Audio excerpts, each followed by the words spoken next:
Hi guys, तो आज मैं आपके सामने एक लीड कोड की प्रॉब्लम सॉल्व करने जा रहा हूँ। चलो प्रॉब्लम स्टेटमेंट में नजर डालते हैं। प्रॉब्लम स्टेटमेंट है create target array in the given order. तो हमें गिवन क्या क्या है, टू एरे हमें गिवन है नम्स एंड इंडेक्स।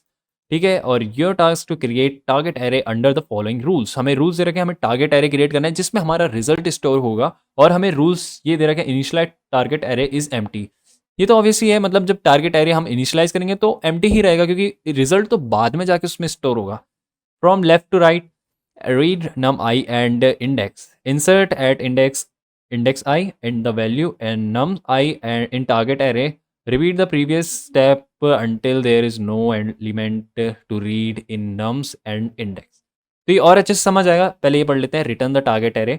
ठीक है, और हमें यहाँ पे एग्जाम्पल भी दे रखा है। चलो फटाफट से एग्जाम्पल देखते हैं। देखो ये रूल पढ़े, ये यहाँ पे क्लियर हो जाएंगे। तो हमें इनपुट में दे रखा है नम्स एंड इंडेक्स, जैसे कि उसने बोला था कि दो एरे हमें गिवन होंगे, नम्स दे रखे हैं और इंडेक्स, इनके इंडेक्स दे रखे। इस इंडेक्स के अकॉर्डिंग हमें ये स्टोर करवाना। यहाँ पे और अच्छे से एक्सप्लेनेशन दे रखा है। इंडेक्स जीरो में टारगेट में वैल्यू आ गई जीरो, क्योंकि नम्स की वैल्यू जीरो है, इंडेक्स जीरो में जीरो है।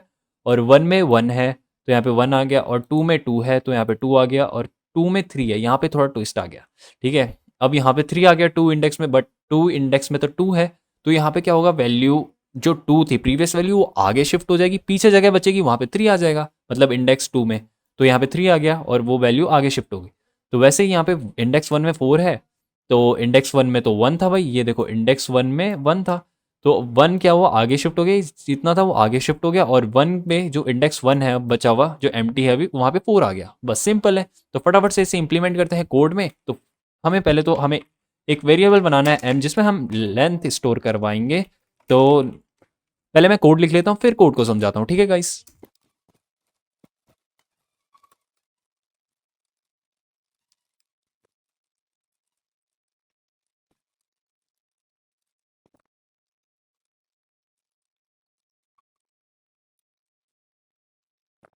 ओके गाइस, तो मैंने कोड लिख लिया। एक बार मैं रीचेक कर लेता हूँ और साथ ही साथ आपको समझा देता हूँ मैंने इस कोड में क्या क्या है।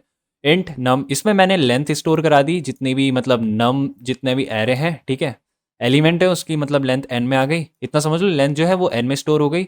ये डॉट साइज करके सी प्लस प्लस का मेथड है।